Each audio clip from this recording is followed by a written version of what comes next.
ভগবদ গীতায় অর্জুনের বিষাদ যোগ থেকে মুখ্য যোগ পর্যন্ত 18টি অধ্যায় আছে।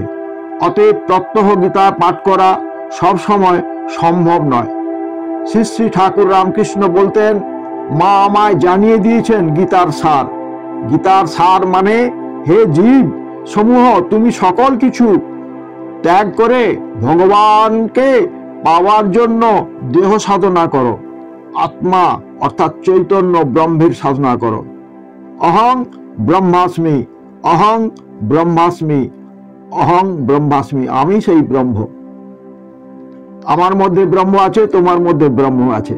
এই চিন্তা যদি আমরা করতে পারি, তাহলে আমরা কেউ কাউকে হত্যা করতে পারবো না, কেউ কারো ক্ষতি করতে পারবো না। কারণ কার ক্ষতি করব না? আমার মধ্যে যে ব্রহ্ম আছে, আপনার মধ্যে সেই ব্রহ্ম আছে। ব্রহ্ম সর্বত্র, সর্বং খলবিদং ব্রহ্ম, সর্বত্রই ব্রহ্মের অস্তিত্ব আছে। অতএব এখন ধৃতরাষ্ট্র উবাচ, আমরা গীতার যে 18টা অধ্যায় সবসময় পাঠ করতে পারি না, অনেক সময় লাগবে। তাই আমি দুটো শ্লোকের মধ্যে দিয়ে গীতা পাঠের ফল লাভ হবে, সেই দুটো শ্লোকের কথা বলছি। প্রথম শ্লোকটা কি না,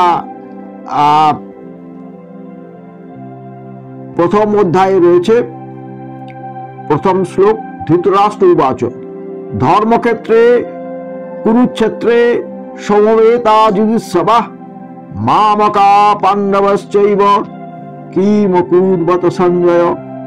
এটি হলো প্রথম শ্লোক। আর 18 অধ্যায়ের লাস্টে, শেষে তিনি যে কথা বললেন, যত্র যোগেশ্বরঃ কৃষ্ণ যত্র পার্থ ধনুর্ধরঃ তত্রাসি বিজয়ের ভূতির ধ্রুবা নীতির মতির মম। তাহলে প্রথম শ্লোকের মধ্যে বললেন ধর্মক্ষেত্র কুরুক্ষেত্র, কুরুক্ষেত্রটা ধর্মক্ষেত্রে পরিণত হয়েছিল। অতএব সেখানে পাণ্ডব পক্ষ কৌরব পক্ষ দুপক্ষেই উপস্থিত হয়েছিল।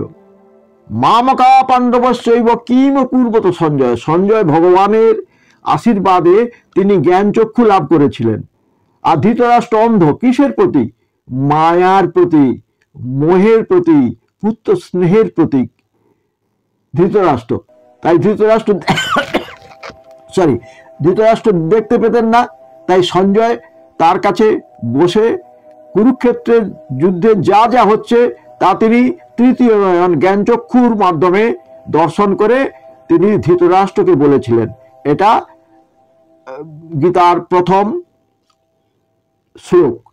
এই শ্লোকটা পাঠ করবেন, আর লাস্টের এই শ্লোকটা পাঠ করবেন, যত্র যোগেশ্বর কৃষ্ণ যত্র পার্থ ধনুর্ধরঃ তত্র শ্রী বিজয়ের ভূতির ধ্রুবা নীতি মতির মম। যেখানে যোগেশ্বর আছেন, শ্রীকৃষ্ণ আছেন, যেখানে পার্থ ধনুর্ধর আছেন, পার্থ ধনুর্ধরকে, শ্রীকৃষ্ণকে, শ্রীকৃষ্ণ হচ্ছে আমার মধ্যে স্থির বায়ু, হলেন শ্রীকৃষ্ণ।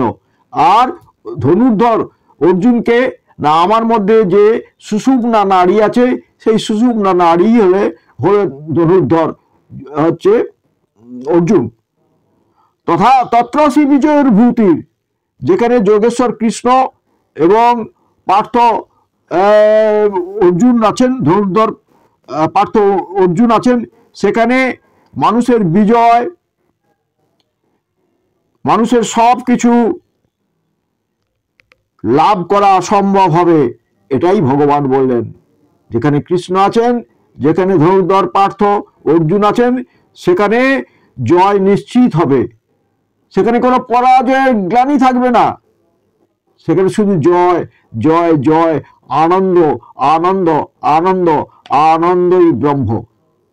এই দুটো শ্লোক আপনার প্রতিদিন যদি পাঠ করতে পারেন, পুরো গীতা পাঠের ফল লাভ করবেন। হরি ওম নমঃ শিবায়, হরি ওম নমঃ শিবায়, হরি ওম নমঃ শিবায়। এটাই মহাজনরা বলেন। ঠিক আছে।